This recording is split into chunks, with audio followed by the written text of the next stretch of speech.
चलिए आज हम लोग जो है अपना चैप्टर नंबर 2 स्टार्ट करने वाले हैं शेयर्स एंड म्यूचुअल फंड के बारे में गाइस। तो देखिए क्या होता है शेयर्स, उसके क्या क्या ऑब्जेक्टिव्स हैं।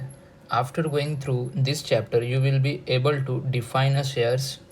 शेयर क्या है, फेस वैल्यू क्या है, मार्केट वैल्यू क्या है, डिविडेंड क्या है, इक्विटी शेयर्स क्या है, प्रेफरेंस शेयर्स क्या है, बोनस शेयर क्या है। Understand the concept of mutual fund आपको यहाँ पे देखने को मिलेगा। Calculate the net income after considering the entry load, dividend, change in the net asset value NAV and exit load and understand the systematic investment plan। ये सब चीज़ें आपको यहाँ पे देखने को मिलेगा इस चैप्टर के अंदर। ओके, सो फर्स्ट हम लोग इंट्रोडक्शन के बारे में बात करते हैं। इंट्रोडक्शन क्या लिखा हुआ है। In a day to day life we hear about shares and share market etcetera. Here we will see exactly what this term deal with. आजकल हम लोग को बहुत सुनाई देता है कि गाइस किसके बारे में, शेयर मार्केट के बारे में, और इसका मतलब क्या है अब हम लोग यहाँ पे जानते हैं। देखिए क्या बोल रहा है। When a group of person plan to establish a company they form a company under the companies act 1956। Okay, एक ग्रुप ऑफ पर्सन मतलब कि जहाँ पे दो या दो से अधिक या बहुत लोग मिल के क्या करते, एक कंपनी स्टैब्लिश करते, राइट। और वो किसके अंडर उनको जाके करना पड़ता है फॉर्म, जो भी कंपनी का, अंडर्स कंपनीज एक्ट 1956, राइट, वहाँ पे रजिस्टर्ड करना पड़ता है। Now this company is established company. Now this company is an established company. The people who establish this company are called as promoter of the company. बहुत important line है कि जो promoter जो वर्ड मैंने बोला है, इसको कौन होता है प्रमोटर? जो कंपनी को इस्टेब्लिश करता है या फिर जो उस कंपनी को बनाता है, उसको हम लोग क्या बोलते हैं, promoters. This promoters can now raise a certain amount of capital to start या फिर रन द कंपनी। ओके, यही प्रमोटर क्या करते, कुछ पैसे रेज करते, कैपिटल, अमाउंट ऑफ कैपिटल, जिससे वो अपनी कंपनी को चला सके। They divided this required amount into small parts called shares. अब इतने पैसे आएंगे कहाँ से इनके पास ताकि उनको कोई बड़ी कंपनी चलानी है। ओके, तो गाइज ये क्या में बांटना। Okay, large amount of capital को बोलते कि भाई आप लोग पूरा एक साथ में कैपिटल मत दो आप लोगों को, मतलब कि यहाँ पे बहुत लोग रहेंगे, राइट, बहुत लोग रहेंगे जिन्हें हम शेयर होल्डर्स बोलेंगे। वो कंपनी के शेयर्स लेंगे और वो कुछ अमाउंट पे करेंगे शेयर्स। अगर हमने कंपनी है, हम कंपनी, तो हम कुछ शेयर इशू करेंगे उनको और वो हमें कुछ पैसे देंगे। तो वो स्मॉल स्मॉल पार्ट्स में, मतलब कि किसी भी एक लार्ज अमाउंट ऑफ कैपिटल, अगर कंपनी चलाना है तो सब लोग से हम इतने पैसे इकट्ठे तो कर नहीं पाएंगे। तो हम लोग क्या करते हैं, स्मॉल स्मॉल पार्ट्स, छोटे छोटे पार्ट, तुमसे जितना हो सकता है उतना दो, तुमसे जितना हो सकता है उतना दो, तुमसे जितना हो सकता है उतना दो, तुमसे जितना हो सकता है, ऐसा XYZ सबसे हम लोग थोड़ा थोड़ा थोड़ा लेके, जो थोड़ा थोड़ा चीज़ जो एक बार में सब नहीं दे पा रहे, जो थोड़े थोड़े चीज़ देते हैं ना पार्ट्स में, उसको हम लोग बोलते हैं शेयर्स। ये बात समझा गाइस। देखिए, अ share is the smallest unit of a capital of a company. Simple word में लिखा है, यहाँ पे ही लिखा है। ओके, शेयर क्या होता है, smallest unit of capital of a company. Stock is the American term for shares. Stock जो एक अमेरिकन टर्म फॉर शेयर्स के लिए।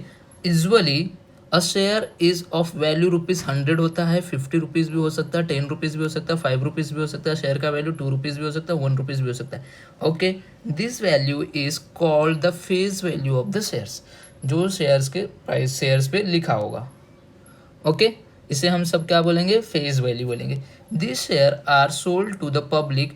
ओके, इसको किस में सोल्ड करना आता है, पब्लिक को सोल्ड करना रहता है इसको, right. Usually face value is ₹10 unless otherwise specified. Usually face value कितना होता है गाइस, ₹10 होता है। अगर कुछ नहीं रहेगा तो आपको स्पेसिफाइड करके दिया रहेगा। Okay, this sale is called the initial public offer of the company. Okay, इसको हम लोग क्या बोलेंगे, initial public offer of the company. Next है, the company issues share certificate to the person from whom it accept the money to raise the capital. Company क्या करता है, ये उन बंदों से जिनसे ये पैसे लेती है, उन बंदों को क्या इशू करती है, एक शेयर सर्टिफिकेट। एक शेयर सर्टिफिकेट क्या करती है गाइस, इशूज करती है। किसको, उन लोगों को इशूज करती है जिनसे ये कंपनी क्या लेती है, पैसे लेती, एक्सेप्ट द मनी, ताकि वो अपने कैपिटल को रेस कर सके कंपनी। ये बात समझा।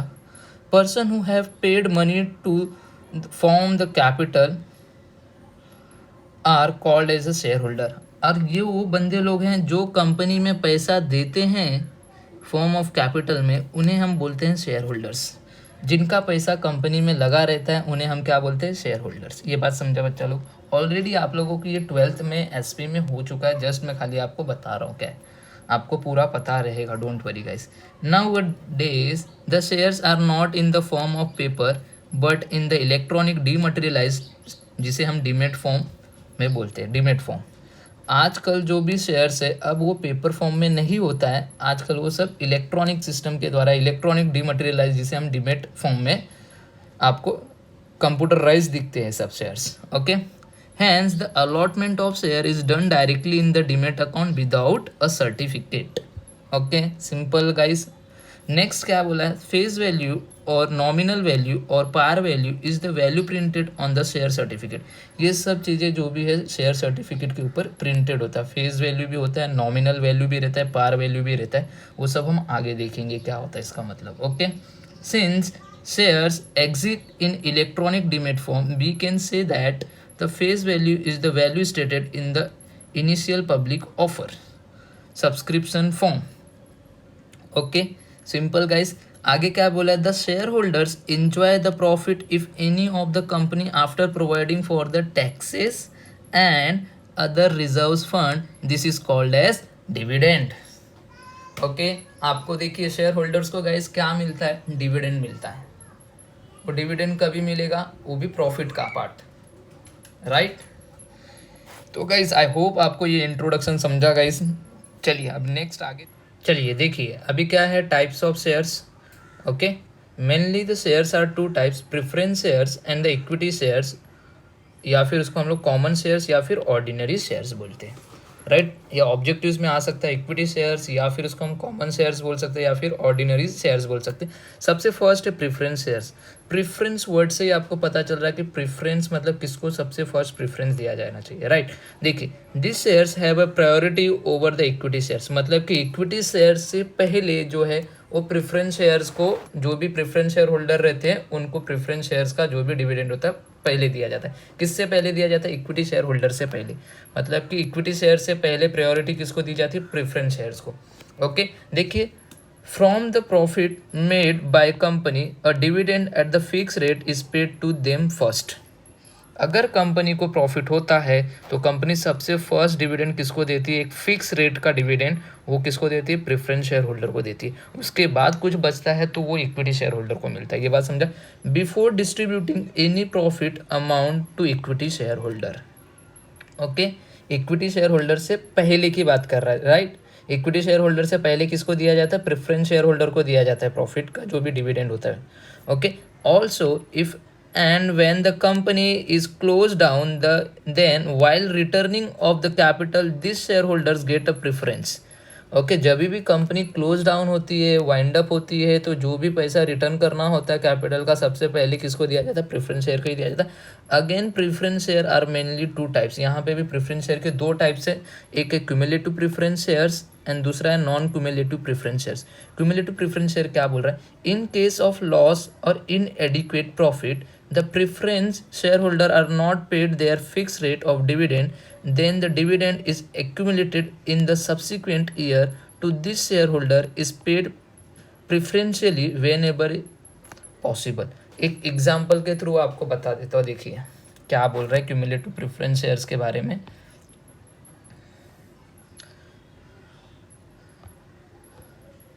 जैसे कि देखिए, okay,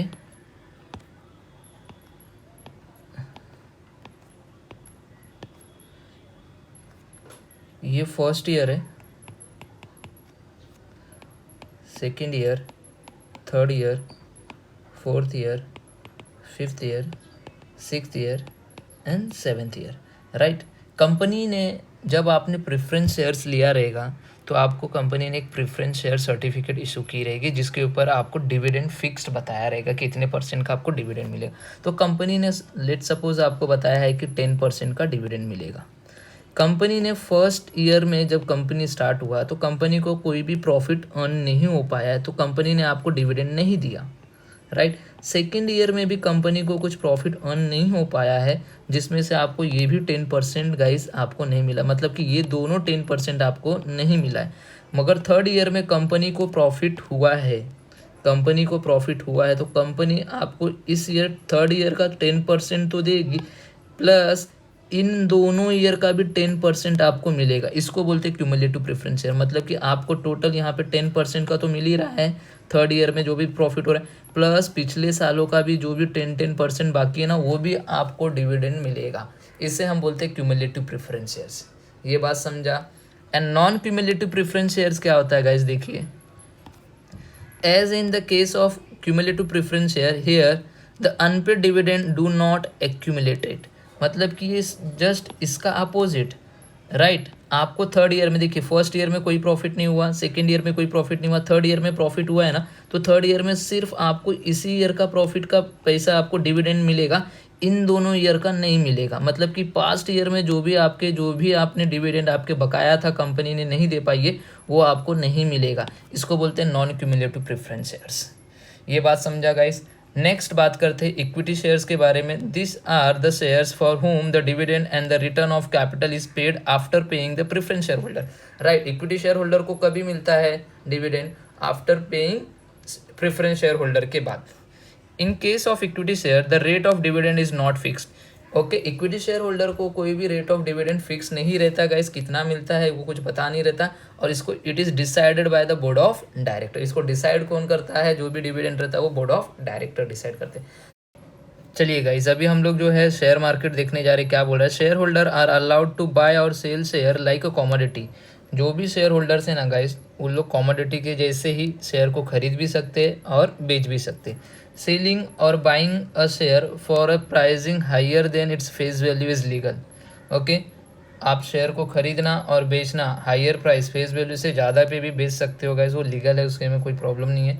the share prices are allowed to be subject to the market forces of demand and supply, thus the price at which share are traded can be above or below the face value. देखिए, share market का जो भी share price रहता है वो आपके market के demand and supply पे डिपेंड करता है, और ये जो है अबो भी हो सकता है फेस वैल्यू से, बिलो भी हो सकता है गाइस, राइट। आगे क्या बोला है देखिए, the place at which the shares are bought and sold is called as the share market और stock exchange। जहाँ पे शेयर्स खरीदा जाता है, जिस जगह पे शेयर्स खरीदा जाता है या फिर वहाँ पे परचेज किया जाता है, उसे हम क्या बोलते हैं, शेयर मार्केट बोलते हैं या फिर स्टॉक एक्सचेंज बोलते हैं। And the price at which a share is traded is called as a market price. And जिस प्राइस पे वो शेयर का ट्रेड किया जाता है उसको हम लोग बोलते हैं मार्केट प्राइस या फिर मार्केट वैल्यू। जहाँ पे शेयर खरीदा जाता है या फिर परचेज़ किया जाता है या फिर उसे सोल्ड किया जाता है गाइस, वो कहाँ पे होता है, वो शेयर मार्केट में होता है और स्टॉक एक्सचेंज भी होता है, राइट। एंड जिस प्राइस पे शेयर ट्रेड किया जाता है उसे हम बोलते हैं मार्केट प्राइस या फिर मार्केट वैल्यू बोलते हैं। If the market price of share is the same its face value then the share is said to be traded at par. अगर आपका मार्केट प्राइस और आपका फेस वैल्यू दोनों सेम है तो हम उसको क्या बोलेंगे, एट पार। मतलब कि जितने का फेस वैल्यू है हमने उतने पे ही मार्केट प्राइस पे खरीदा है या फिर उतने ही मार्केट प्राइस पे सोल्ड किया है। ये बात समझा। If market price is greater than face value, अगर आपका मार्केट प्राइस आपके फेस वैल्यू से ज़्यादा है, then the share is said to be available at a premium. अगर आपका मार्केट प्राइस ज़्यादा है आपके फेस वैल्यू से, मतलब आपने जो है प्रीमियम पे आपने उसको सोल्ड किया है या फिर इशूज़ किया है, या तो हम लोग उसको अबो पार बोलते हैं, it's called as a premium share या फिर अबो पार शेयर बोलते हैं। Next, if the market price is lower than face value of shares, मतलब आपका फेस वैल्यू से आपका मार्केट प्राइस कम हो गया गाइस, तो क्या हो गया, then the share is said to be available at a discount. उसको हम लोग क्या बोलेंगे, हम लोग ने डिस्काउंट, क्या बोलेंगे, डिस्काउंट, या फिर below par, and the share is called as discount shares और बिलो पार शेयर्स बोलते हैं। नेक्स्ट देखिए, the purchase and the sale of shares can take place through brokerage firms and depository participants, जिसे हम DP बोलते हैं guys short में। मतलब कि जो भी परचेज एंड सेल किया जाता है शेयर का, किसके थ्रू किया जाता है, किसी ब्रोकरेज फर्म के द्वारा किया जाता है। कोई ब्रोकर होता है जो हमारे सेल्स मतलब कि शेयर को परचेज या सेल करवाता है, या फिर कोई डिपॉजिटरी पार्टिसिपेंट होता है, एग्जाम्पल देखिए शेरखान.com, कोटक सिक्योरिटीज लिमिटेड, ICICI डायरेक्ट.com एक्सेट्रा। गाइज ये सब क्या है, ये सब ब्रोकर, जो ब्रोकर है ना, उन कंपनियों का नाम है, ब्रोकर है ये लोग। ओके, ये शेयर में क्या कराते हैं, आपको शेयर खरीदवाते हैं और आपका शेयर बेचवाते हैं, ये सब ब्रोकर है। दे चार्ज अ कमीशन, ये क्या चार्ज करते हैं, commission on purchase and the sale of shares. ये परचेज पे भी चार्ज करते हैं कमीशन और सेल्स पे भी चार्ज करते हैं, which is called as a brokerage, जिसे हम क्या बोलते हैं, ब्रोकरेज बोलते हैं। The brokerage is charge as a percentage of the market price of the shares. और ब्रोकरेज किसके ऊपर चार्ज होता है, बहुत इंपॉर्टेंट लाइन है, किसके ऊपर चार्ज होता है, मार्केट प्राइस पे। जो भी आज का मार्केट प्राइस वैल्यू है उसके ऊपर आपका कमीशन चार्ज होगा। कौन चार्ज करेगा, ब्रोकर चार्ज करेगा। नॉर्मली इट इज़ बिलो 1%, ये नॉर्मली क्या होता है, 1% से कम होता है। ये बात समझ में आया मेरा बच्चा लोग। पूरा हम लोग का ये पूरा का पूरा हमारा हो गया है थ्योरी पार्ट। अब हम लोग सम को स्टार्ट करेंगे, राइट, ओके।